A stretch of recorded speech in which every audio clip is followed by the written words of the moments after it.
Hi, welcome to Max kitchen. இன்றைக்கி நம்ம பார்க்க போகிறது ஒரு சூப்பரான தயிர் வடை. ஆல்ரெடி நம்ம உளுந்த வடை பண்ணியிருக்கோம் நம்மளோட சேனலில். அந்த உளுந்த வடை ரெசிபி யாருன்னு பார்க்கலையோ உங்களுக்கு டிஸ்கிரிப்ஷன் பாக்ஸில் லிங்க் கொடுக்குறேன், நீங்கள் கண்டிப்பாக பாருங்கள். அதை பேஸ் பண்ணி இன்றைக்கி தயிர் வடை எப்படி பண்ணுறதுங்கிறதான் இன்றைக்கி நம்ம பார்க்க போகிறோம். வாங்க பார்க்கலாம். நம்ம சேனலை இன்னும் சப்ஸ்கிரைப் பண்ணாதவங்க மறக்காமல் சப்ஸ்கிரைப் பண்ணிக்கோங்க. பக்கத்தில் இருக்கிற பெல் ஐக்கானையும் ப்ரெஸ் பண்ணுங்கள், அப்போ தான் நான் போடுற வீடியோவோட அப்டேட்ஸ் உங்களுக்கு வரும். நம்ம இன்றைக்கி தயிர் வடை எப்படி செய்கிறதுன்னு தான் பார்க்க போகிறோம். நான் உளுந்து ஊற வச்சுருக்கேன். நான் இன்றைக்கி மிக்சியில் தான் அரைச்சி உங்களுக்கு காமிக்க போகிறேன்.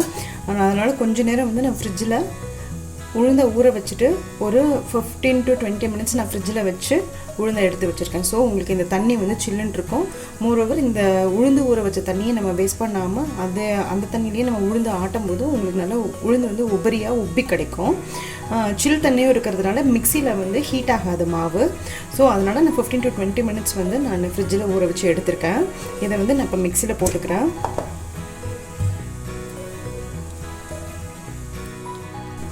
நான் உளுந்து போட்டுட்டேன். இந்த தண்ணியை எடுத்து வச்சுருக்கேன். நான் ஃபஸ்ட்டு தண்ணி ஊற்றாமல் தான் நான் ஆட்ட போகிறேன். ஆட்டிட்டு வந்துடுறேன். நான் வைப்பரில் போட்டுக்கோங்க. அந்த பல்ஸ் மோட் இருக்குல்ல, அந்த பல்ஸ் மோட்டில் போட்டுட்டு ஒரு 2-3 தடவை பல்ஸ் மோட்டில் போட்டுட்டு நம்ம எடுத்துப்போம். நான் ஒரு 5 to 6 டைம்ஸ் வைப்பரில் விட்டு ஆட்டி இந்த மாதிரி பல்ஸ் மோட்டில் போட்டு எடுத்து வச்சுருக்கேன். இங்கே பாருங்கள். இது நீங்கள் நல்லா உளுந்து ஊறிச்சுனா தான் உங்களுக்கு மாவு இப்படி ஆகும். அப்போ உங்களுக்கு தண்ணி அதிகமாக சேர்க்கணும்னு அவசியம் இல்லை. மிக்சியும் அவ்வளோ சீக்கிரம் சூடாகாது. ஸோ இப்போ கொஞ்சமாக இங்கே பாருங்கள், இந்த தண்ணி நம்ம உளுந்து ஊற வச்ச தண்ணி தான் இது. நல்லா 4-5 தடவை கழுவிட்டு அதுக்கப்புறமா நல்ல தண்ணியில் ஊற வச்சு ஒரு 6 hours ஊற வச்சு அதுக்கப்புறமா 20 மினிட்ஸ் நான் ஃப்ரிட்ஜில் எடுத்து வச்சுட்டு சில் தண்ணி. ஸோ இப்போ இந்த சில் தண்ணியை தான் நான் இதில் விட போகிறேன். ரொம்ப கம்மியாக தான், ஒரு டேபிள் ஸ்பூன் தண்ணி தான் விட்டுருப்பேன். இப்போ இது மறுபடியும் மிக்சியில் போட்டு அந்த பல்ஸ் மோட்லேயே போட்டு இப்படி ஸ்க்ராப் பண்ணி நம்ம ஆட்டி எடுத்துட்டுக்கணும். பார்த்தீங்கன்னா நான் ஒரு டேபிள் ஸ்பூன் தண்ணி ஊற்றிருந்தேன்னு சொன்னேன் இல்லையா, அதில் இந்த மாதிரி மாவு வந்திருக்கு. இது ஒரு 70% உளுந்து நல்லா அரைஞ்சிருச்சு.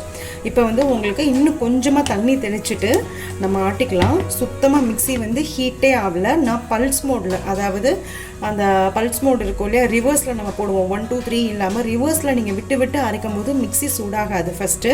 இன்னொன்று எல்லா உளுந்தும் ஈவனாக அரைப்படும்.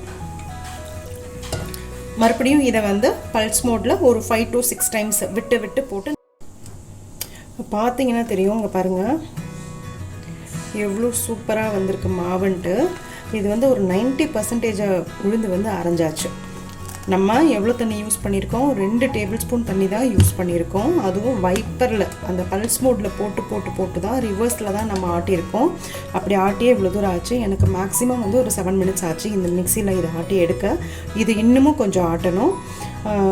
கம்ப்ளீட்டாக நான் ஆட்டிட்டு உங்களுக்கு காமிக்கிறேன். மறுபடியும் ஒரு 1/2 டேபிள் ஸ்பூன் தண்ணி ஊற்றிட்டு நான் ஆட்டிக்கிறேன். இதை சேம் அதே மாதிரி பல்ஸ் மோடில் போட்டு இப்போ பார்த்துடலாம். மிக்சியில் ஆட்டிட்டேன். அங்கே பாருங்கள் மாவு எப்படி வந்திருக்குன்னு. லைட்டாக நான் கையை தண்ணி தொட்டுட்டு உங்களுக்கு காமிக்கிறேன். பாருங்கள் மாவு அப்படியே வெண்ணெய் மாதிரி வந்திருக்கு. பாருங்கள் எவ்வளோ அழகாக வழுகுதுன்ட்டு. ஸோ நம்ம மிக்சிலையும் இதே மாதிரி ஆட்டலாம். மிக்சி சூடே ஆகலை. ஏன்னா நம்ம 20 மினிட்ஸ் நம்ம ஃப்ரிட்ஜில் உளுந்தை எடுத்து வச்சதுனால. மோரோவர் இதில் நம்ம சோடா மாவும் நம்ம போட போகிறதில்ல. ஸோ அதுக்கு நான் ஆல்ரெடி கிரைண்டரில் மாவாட்டும் போது ஒரு இது சொல்லியிருப்பேன். சோடா மாவு போடாமல் இருக்கிறதுக்கு கையிலேயே நல்லா நீங்கள் பீட் பண்ணிங்கன்னா உங்களுக்கு நல்ல ஒரு ஏர் உள்ளே இதாகி உளுந்து வடை நல்லா சாஃப்டாக வரும்னா அதே தான் இப்போயே நம்ம ஃபாலோ பண்ண போகிறோம். மோரோவர் இன்றைக்கி நம்ம பண்ணுறது தயிர் வடை. ஸோ தயிர் வடைக்கு நீங்கள் மிளகு, சீரகம் இதெல்லாம் போடணும், கருவேப்பிலை போடணும் அப்படின்னு அவசியமே கிடையாது. வெறும் வடை மாவாட்டிட்டு உப்பு போட்டுட்டு நம்ம வடையை சுட்டு எண்ணெய் காய வச்சு வடையை சுட்டு எடுத்துகிட்டு அதுக்கப்புறமா தான் அதோட ப்ராசஸிங். அதுக்கப்புறமா நம்ம மிக்சியில் ஒரு சின்னதாக ஒரு மசாலா ஒன்று அரைக்க போகிறோம் தயிர் வடைக்கு. ஸோ இப்போது இந்த உளுந்து ரெடி ஆகிடுச்சு. இப்போ உளுந்தை நம்ம பீட் பண்ணிவிட்டு உப்பு சேர்த்துட்டு நம்ம வடையை ஃப்ரை பண்ணிடலாம். ஹேண்ட் வாஷ்லாம் பண்ணிவிட்டு நீட்டாக வந்தாச்சு. இப்போ என்ன பண்ண போகிறோன்னா ஆஸ் யூஷுவல் உளுந்த வடைக்கு மாவை நல்லா இப்படி அடித்து எடுத்துக்க போகிறோம். ஸோ உங்களுக்கு கோவம் அது மாதிரி ஸ்ட்ரெஸ் பஸ்டர் அந்த மாதிரி ஏதாச்சும் வேணும்னா கண்டிப்பாக அந்த உளுந்த வடை இல்லாட்டினா ப்ரெட்டு, கேக்கு, கேக் இல்லை, நான், பரோட்டா அந்த மாதிரி பண்ணுங்கள். ஸோ மாவு நல்லா இழுத்து பிசைஞ்சு போட்டு அதை தாளித்து கும்மும்போது ஸ்ட்ரெஸ் எல்லாம் ரிலீவ் ஆகிடும். இப்போ உளுந்த வடைக்கு மாவை அதே மாதிரி நம்ம அடிப்போமா. உப்பு சேர்க்கக்கூடாது, உப்பு சேர்த்தா மாவு நீர்த்துரும். இது மாதிரி ஒரு 5 to 10 minutes.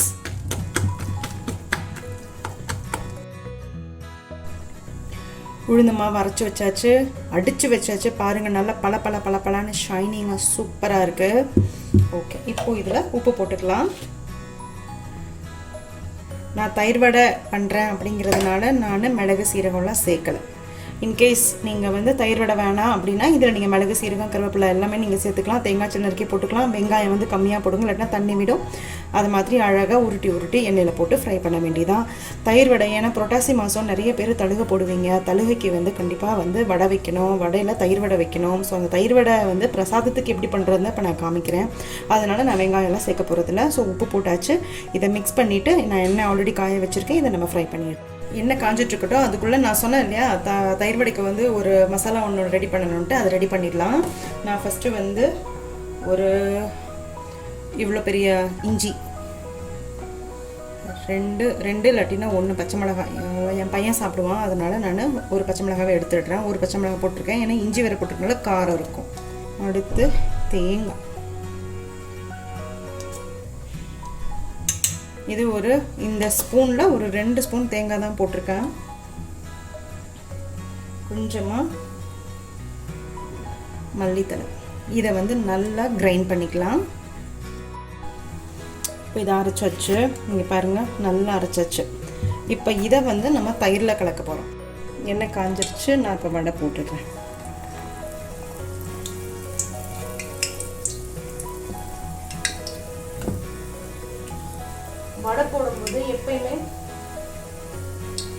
வடை போடும்போது எப்பயுமே ஒரே அது பேர் என்ன, மிதமான தீயோ இல்லை ஹை ஸ்பீடோ அந்த மாதிரி நீங்கள் ஒரே மாதிரியே வச்சுக்கோங்க தீ. அப்போ தான் உங்களுக்கு சீராக வேகும் வடை.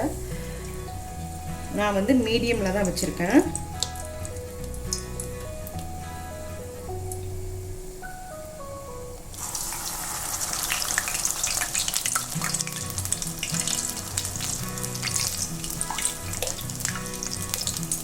பாருங்க, மிக்சியில் தான் போட்டோம், எவ்வளோ அழகாக உருட்டு வருதுன்னு.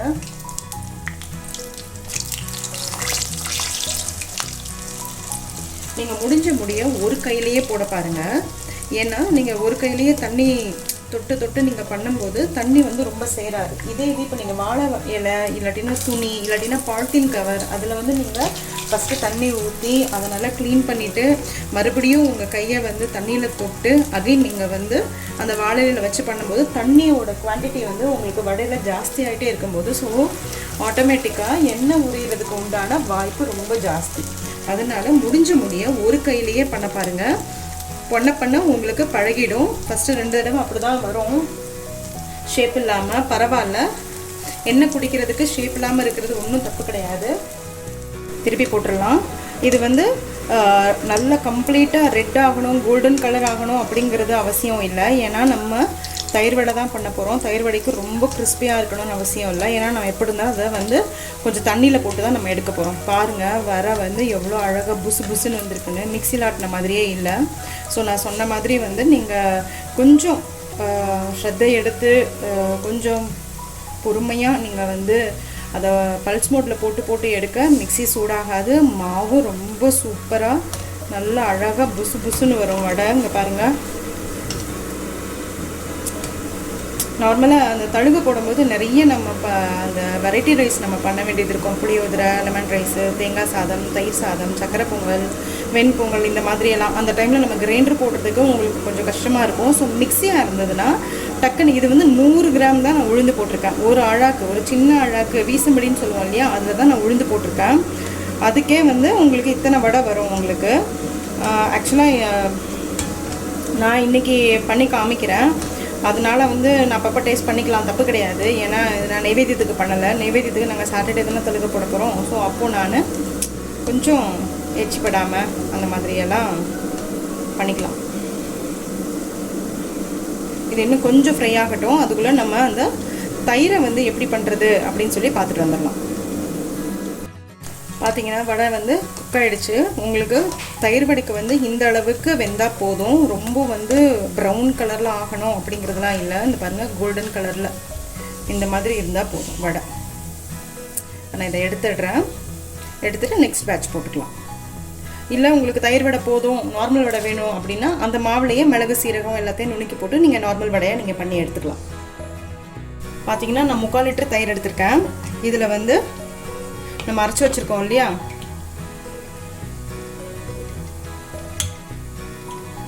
கம்ப்ளீட்டாக கொஞ்சமாக இந்த மசாலாவுக்கு ஏற்ற மாதிரி கொஞ்சமாக தண்ணி விட்டு நான் மிக்சியில் இருக்கிற மசாலாவையும் சேர்த்து நான் இதில் ஊற்றிக்கிறேன். நான் இப்போது தயிர் வடைக்கு அந்த தயிர் அப்புறம் அந்த மசாலா சேர்த்துட்டேன். கொஞ்சமாக உப்பு, அப்புறம் கொஞ்சம் சுகர், அவ்வளோதான்.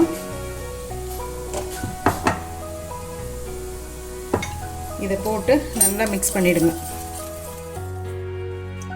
மிக்ஸ் பண்ணிக்கலாம். ஸோ உங்களுக்கு தயிர் வடைக்கு தேவையான தயிர் கிடச்சிடுச்சு. இப்போ வந்து இதில் ஒரு விஷயம் பண்ணணும். என்னென்னு பார்த்தீங்கன்னா, இப்போது கொஞ்சம் சுடு தண்ணி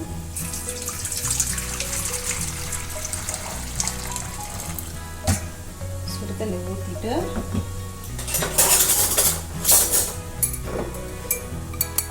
சுடு தண்ணி ஊற்றிருக்கோம். இப்போ என்ன பண்ணணும்னா, கொஞ்சமாக பாத்திரத்தில் இதை எடுத்துகிட்டு கொஞ்சமாக இந்த தண்ணியும், ஸோ இப்போ இது மோர் ஆகிடும் இல்லையா. இந்த மசாலா இது எல்லாமே இருக்குது இல்லையா, இந்த இதை தூக்கி இதில் ஊற்றிடுங்க. ஸோ இதோட ஃப்ளேவர் எல்லாமே இதுலேயும் இருக்கும். இப்போது இந்த ஹாட் வாட்டரில் நம்ம ஆல்ரெடி ரெடி பண்ணி வச்சுருக்கோம் இல்லையா வடை, இதை போட்டுடலாம். பாருங்கள், நான் ஒரு வடையை பிச்சு காமிக்கிறேன் எப்படி இருக்குன்ட்டு. பாருங்கள் எவ்வளோ சூப்பராக இருக்குது, பஞ்சு பஞ்சுன்னு. மிக்சியில் ஆட்டினதுன்னே சொல்ல மாட்டாங்க. ஸோ நீங்கள் நார்மலாக சுடு தண்ணியில் போட்டிங்கன்னா உங்களுக்கு வடையோட டேஸ்ட்டு கம்ப்ளீட்டாக போயிடும். ஒரு மாதிரி அந்த தயிரோட டேஸ்ட்டு தான் ரொம்ப இருக்கும். மோரோவர் அந்த வடையில் வந்து உள்ளுக்குள்ளே வந்து அந்த மோரோட எந்த ஒரு அந்த மசாலாலாம் நம்ம கலந்தோம் இல்லையா, அதோடது எதுவுமே இருக்காது. ஸோ எப்போயுமே நான் யூஸ் பண்ணுற மெத்தட் வந்து இதுதான். சுடு தண்ணியில் வந்து கொஞ்சமாக நம்ம அந்த மசாலா ரெடி பண்ணி வச்சுருக்கோம்ல, அந்த தயிரையும் சேர்த்து நீங்கள் லைட்டாக மிக்ஸ் பண்ணிவிட்டு நீங்கள் அதுக்கப்புறமா ஒரு 2 நிமிஷத்துக்கு அப்புறமா இந்த வடையை எடுத்திங்கன்னா உங்களுக்கு இதோட ஃப்ளேவர் எல்லாமே இதுலேயும் உங்களுக்கு அப்சர்வ் ஆகிருக்கும். உள்ளே அந்த வடையோட உள்ளே அப்சர்வ் ஆகிருக்கும். கொஞ்சம் திருப்பி போட்டுக்கோங்க வடையை. இப்போது நான் நெக்ஸ்ட் பேட்சையும் எடுத்துட்டேன் போட்டு. இப்போது இந்த மாதிரி ஒரு ஃப்ளாட்டான பாத்திரம் எடுத்து வச்சுக்கலாம். இதில் வந்து இந்த வடையை இப்படி ப்ரெஸ் பண்ணிக்கோங்க. ரொம்ப ப்ரெஸ் பண்ணிட வேணாம், லைட்டாக ஸ்குவீஸ் பண்ணி தனியாக எடுத்து வச்சுப்போம். சேம் ப்ரொசீஜர் தான் சாம்பார் வடைக்கும். வடை இப்படி ஆட்டிட்டு நீங்கள் சாம்பார் வந்து அரைச்சி விட்ட சாம்பார் இல்லை டிஃபன் சாம்பார் நீங்கள் பண்ணிவிட்டு சுடு தண்ணியில் லைட்டாக சாம்பாரோட இதை மிக்ஸ் பண்ணிவிடுங்க. அதுக்கப்புறமா இந்த மாதிரி ஃபுல்லாக ஸ்குவீஸ் பண்ணி எடுத்ததுக்கப்புறமா நீங்கள் சாம்பாரில் போட்டுட்டு மேலே காரா பூந்தி அந்த மாதிரி போட்டு சாப்பிட்லாம். ரொம்ப சூப்பரான ஐட்டம் அது. ஓகே, இப்போது இது ரெடி ஆகிடுச்சு. நான் நெக்ஸ்ட் பேட்ச் வடையும் நான் இதில் போட்டுடுறேன். இப்போ இதுக்கு ஒரு தாளிப்பு கொடுத்துடலாம். நான் பெருங்காயம் இதில் போட்டிருக்கேன். இதில் கடுகு, 2 சீரகம், ஒரு காஞ்ச மிளகாய், கருவேப்பிலை.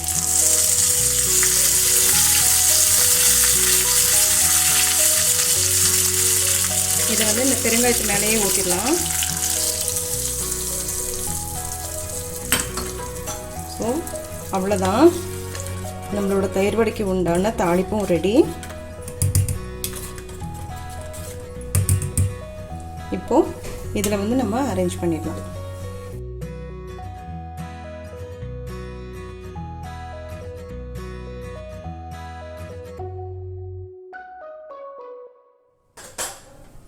பார்த்தீங்கன்னா சூப்பரான தயிர் வடை நல்லா ரெடி ஆகிடுச்சு.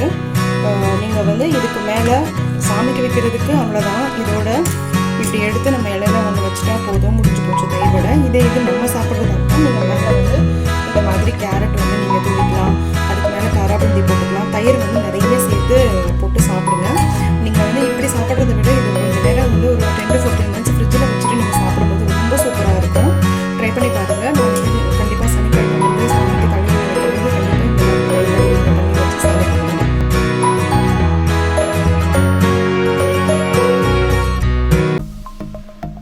சப்ஸ்கிரைப் பண்ணுங்கள், மறக்காமல் பெல் ஐக்கானை ப்ரெஸ் பண்ணுங்கள். அப்போ தான் நான் போடுற வீடியோஸோட அப்டேட்ஸ் உங்களுக்கு வரும். லைக் பண்ணுங்கள், கமெண்ட் பண்ணுங்கள், ஃப்ரெண்ட்ஸோடு ஷேர் பண்ணுங்கள். தேங்க்யூ.